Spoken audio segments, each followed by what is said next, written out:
All right, let's run through this. Top 5 best hires of the college basketball cycle so far. Obviously, there's still more to be made, and these are the big ones, the big jobs outside of Oklahoma State have now mostly been filled, especially with Louisville getting filled today. Number 5, Kyle Smith at Stanford. Washington State was a fun team to watch, and they scrapped in the NCAA tournament this year.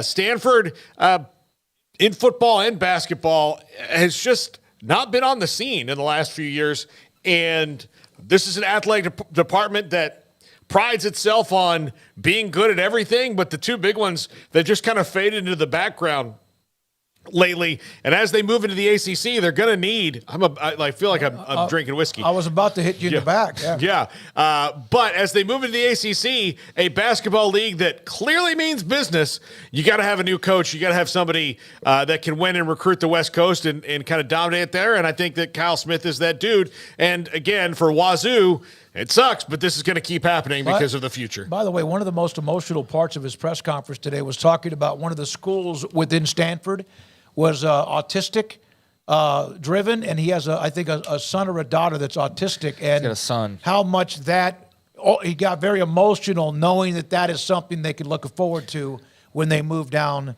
to be a part of the Cardinals. Yeah, he's got a teenage son named Bo who has autism, and he cited Stanford's incredible academic work and their work in that field and their services as being a big pull for or enticement to head to Stanford. So I thought that was unique and not something that any of us consider. Oh, yeah, these coaches have personal lives, guys. Did you know that? Yeah. Did you know they have like actual personal things that maybe make them want to change jobs besides just the money? I'm sure the money was good too, but yeah, that seems like another feather in Stanford's cap.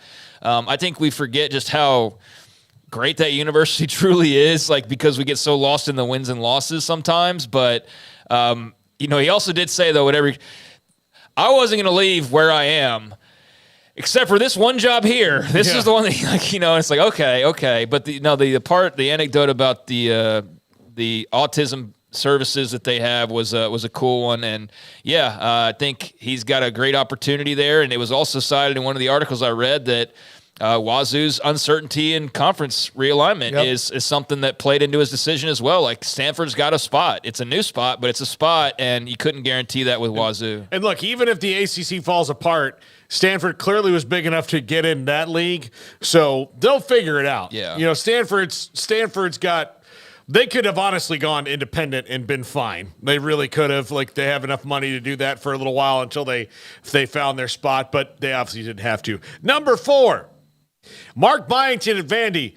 Vandy fans, get ready. It's about to get fun on your basketball court. If you watch James Madison play this year, especially if you watch their games in the tournament, they go, man. They run up and down the court. They play fast. They play hard.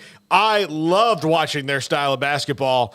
This is going to be fun for Vandy, and it sucks that Jerry Stackhouse didn't work out there. It sucks that Bryce Drew didn't work out there before him, but I do think if you're going to get somebody who's going to have a super fun style, bringing it in there that can shoot some energy into the program, Mark Byington, a fantastic choice. Man, James Madison was so fun to watch this year.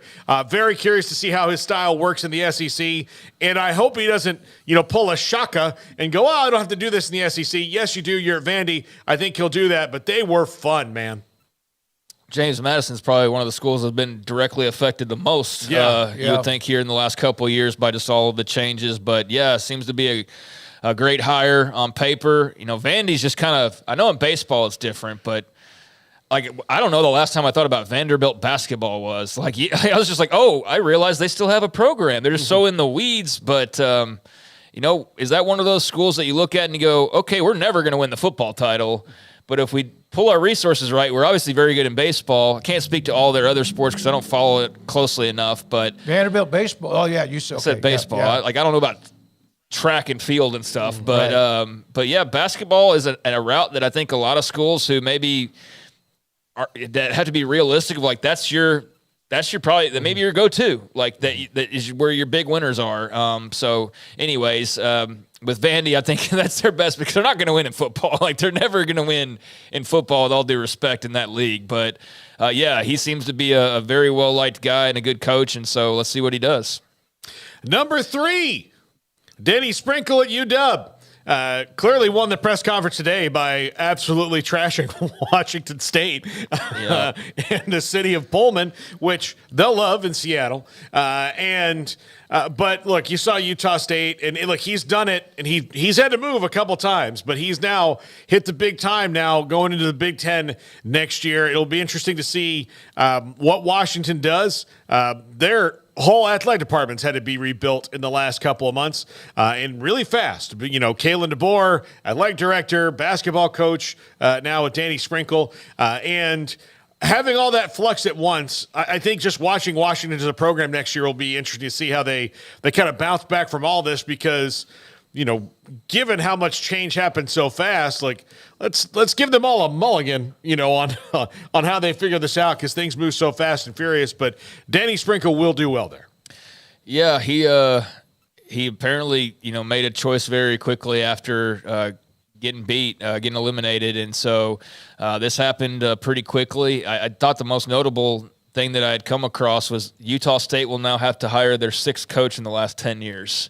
It just seems like a lot of hiring 6 and 10 years, but that's part of the deal. I'm sure there's a variety of reasons for why, but yeah, it's been quite the turnover at the University of Washington, and yet they seem to be landing on their feet pretty well at every turn. Like, hey, we lost Kalen DeBoer. Jed Fish seems like a pretty good hire, and so on and so forth. So, it's going to be a fascinating little trek into the Big Ten and just seeing all of the acclimation process for all these schools moving to new leagues over the next year is going to be really interesting. Just getting used to it, just in general, seeing the Big Ten logo on certain jerseys and the SEC and so forth, but a lot of changes around the coaching ranks too.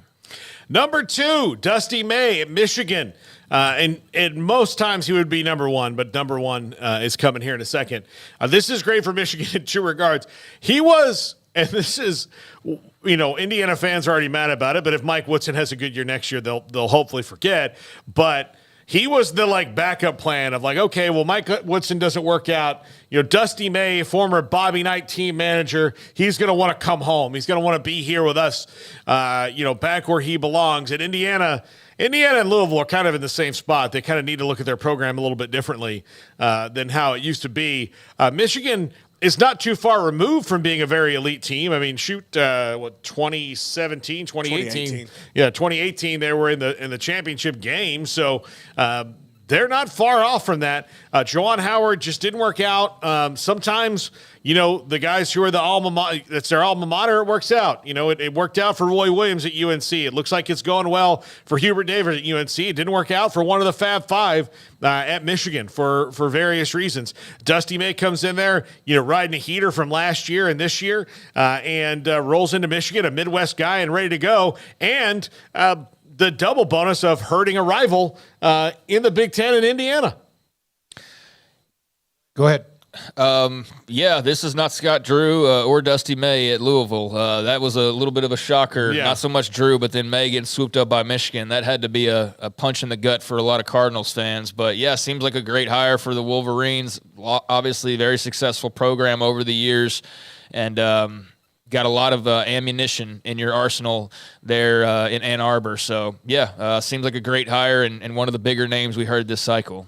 And number 1, Darian DeVries at West Virginia. And he's number 1 over Dusty May because Dusty May does not bring an NBA talented spawn with him like Darian DeVries does. He's bringing who'll be he may not be the best player on the team, but he'll be one of the best players of the team. And if he's not, that means that they got in the portal and got somebody even better. But to have your son to build the team around at West Virginia, unless he transfers somewhere else, but he's in the portal, this makes it number 1. They're going to love his style there at West Virginia. It's going to be a nice change for them after, there's a lot of pain, when Bob Huggins, who, they really liked at WVU, leaves. But yeah, I love this hire, and it's going to come hitting the ground running. Yeah, excited for West Virginia to have their guy, and I know it's been a long wait over the last few months of the whole Huggins situation and want to know what the future was going to look like, but all indicators point to this being a really good hire, and excited to see, what they look like with under new management, I guess you could say, because it's been a long time coming.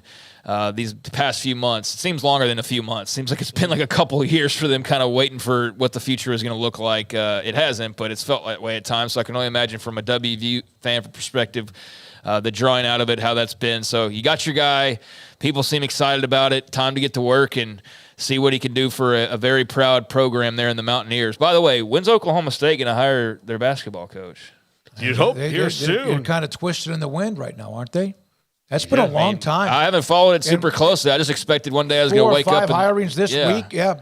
I just wondering where that is at this point, because it's been a process clearly that they still haven't found a guy when everybody else is seemingly filling their job. So maybe there's just some thing behind the scenes we're not aware of on the boards.